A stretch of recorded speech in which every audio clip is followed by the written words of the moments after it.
दोस्तों नमस्कार, मैं मनु पवार। आज आपसे एक सीधा सवाल पूछता हूँ। किसी भी राज्य में जब किसी भी तरह की आपदा आती है, किसी भी तरह की मुसीबत आती है, उस आपदा से लोगों की मौत हो जाती है, तो उस समय उस राज्य के मुखिया की प्रायोरिटी, उनकी उसकी प्राथमिकता क्या होनी चाहिए? क्या उसको ऐसे नाजुक वक्त में करना चाहिए? क्या उन्हें राज्य में रहकर ही संकट की रोकथाम के लिए दिन रात एक कर देना चाहिए, या उस संकट की घड़ी में राज्य को अपने ही हाल पर छोड़कर कहीं और टूर पर निकल जाना चाहिए? क्या ऐसे इमरजेंसी हालात में उस राज्य के सीएम को दूसरे राज्यों में जाकर अपनी पार्टी के उम्मीदवारों के लिए चुनाव प्रचार में व्यस्त रहना चाहिए, वहां समय देना चाहिए? क्या दूसरे राज्यों में रोड शो करने को प्राथमिकता देनी चाहिए? क्या अपने राज्य के संकट से बेपरवाह दूसरे राज्यों में चुनावी जनसभाओं पर जोर देना चाहिए? वहां अपनी कथित गवर्नेंस के गीत गाते रहने चाहिए? जाहिर है आप में से कोई भी नहीं चाहेगा ऐसा। लेकिन हमारे गृह राज्य उत्तराखंड में तो पिछले कुछ दिनों से जंगल की आग में घिरे हुए लोग सीएम साहब यानी पुष्कर सिंह धामी जी को ढूंढते रह गए। सोशल मीडिया पर भी कई लोग संकेतों में गुमशुदा की तलाश टाइप लिखने लगे, और सीएम यानी धामी साहब जब कई दिनों के टूर के बाद जब 8 मई को अपने राज्य में उत्तराखंड में वापस लौटे, वहां प्रकट हुए, तो आते ही उन्होंने क्या किया पता है? उन्होंने आते ही वन विभाग के 17 अधिकारियों और कर्मचारियों को सस्पेंड करने का आदेश जारी कर दिया।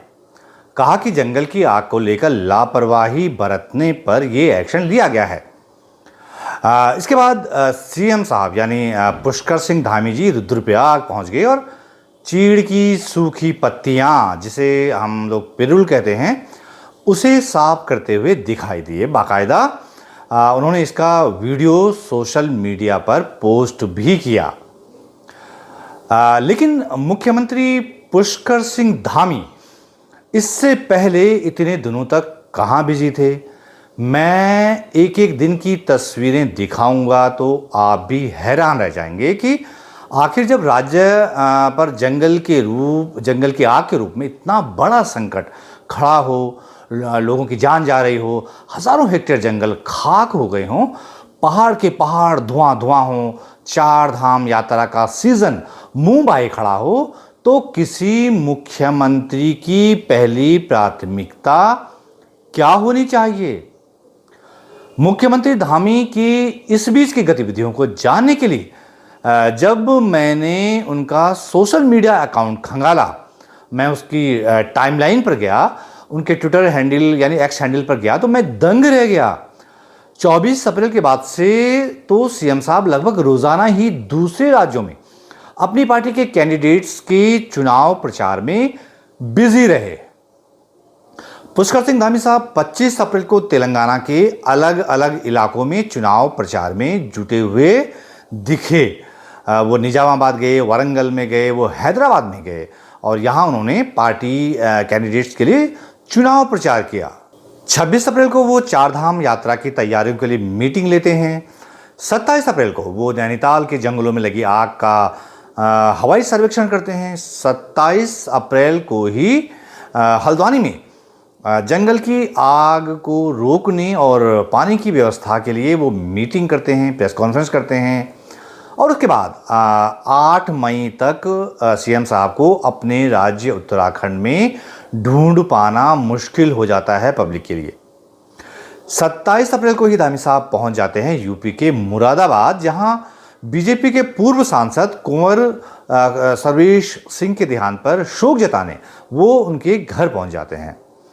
29 अप्रैल को रक्षा मंत्री राजनाथ सिंह के नामांकन पर सीएम साहब लखनऊ पहुंच जाते हैं, जहां धामी साहब रोड शो और रैली में शामिल होते हैं। फिर 29 तारीख को ही धामी साहब चुनाव प्रचार के लिए लखनऊ से सीधे पहुंच जाते हैं बरेली, और 30 अप्रैल को वो अपनी पार्टी के कैंडिडेट के चुनाव प्रचार के लिए सीधे कहां पहुंचते हैं? पश्चिम बंगाल के हुगली। इसके अगले दिन यानी 1 मई को धामी साहब बीजेपी के लिए दिल्ली में चुनाव प्रचार में लग जाते हैं। अगले दिन यानी 2 मई को वो पहुंच जाते हैं अयोध्या, जहां वो पार्टी कैंडिडेट के लिए चुनाव प्रचार करने लगते हैं। फिर 2 मई को ही झारखंड के रांची में पहुंच जाते हैं और अपनी पार्टी के लिए चुनाव प्रचार में जुट जाते हैं।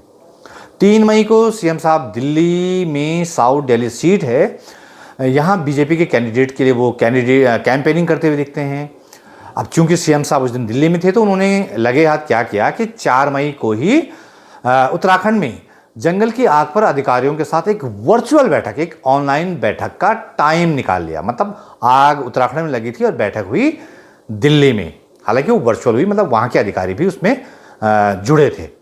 इस बीच हमारे पहाड़ों में जंगल की आग जो है वो और बढ़ गई थी, लेकिन सीएम साहब ने आपातकालीन हालात के बावजूद उत्तराखंड वापस लौट जाने के बजाय चुनाव प्रचार को ही तवज्जो दी और अगले दिन पहुंच गए वो कहाँ?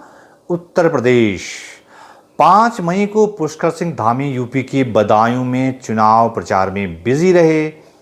5 मई को ही वो फिर दिल्ली लौट आए और यहाँ पूर्वी दिल्ली सीट पर अपनी पार्टी के कैंडिडेट के लिए चुनाव प्रचार करते हुए दिखे, पसीना बहाते हुए दिखे।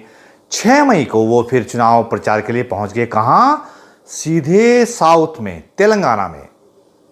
7 मई का उनका एक्स हैंडल बता रहा है कि धामी साहब ने कथित लैंड जिहाद पर अपनी पीठ खूब थपथपाई और बाकी दिन वो या तो प्रधानमंत्री नरेंद्र मोदी की पोस्ट को रीपोस्ट करते रहे या उनकी चुनावी रैलियों के भाषण अपनी जो है पब्लिक को अपने हैंडल से सुनाने के लिए वो रीपोस्ट करते रहे या लाइव दिखाते रहे।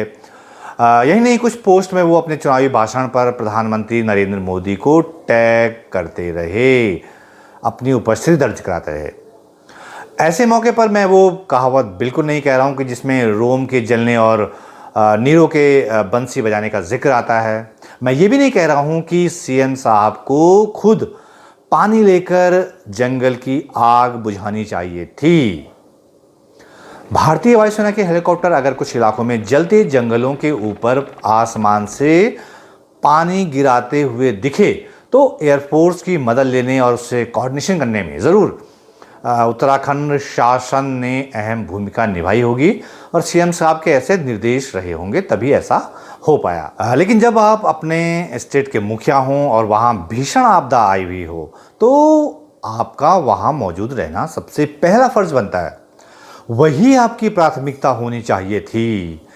आपको पता नहीं याद हो साल 2013 में जब केदारनाथ त्रासदी हुई थी तो तब के मुख्यमंत्री विजय बहुगुणा की इसी बात को लेकर जमकर आलोचना हुई थी कि वो दिल्ली में डटे हुए थे। भाई, आप सरकार के मुखिया हैं, अगर आपका राज्य आपदा की चपेट में है और आप टूर पर टूर किए जा रहे हो तो इससे ये भी पता चलता है कि आपको संकट की गंभीरता का अंदाज़ा है भी या नहीं है, या आप उस संकट के प्रति चिंतित हैं भी कि नहीं, आपको अपने नागरिकों की फिक्र है भी कि नहीं।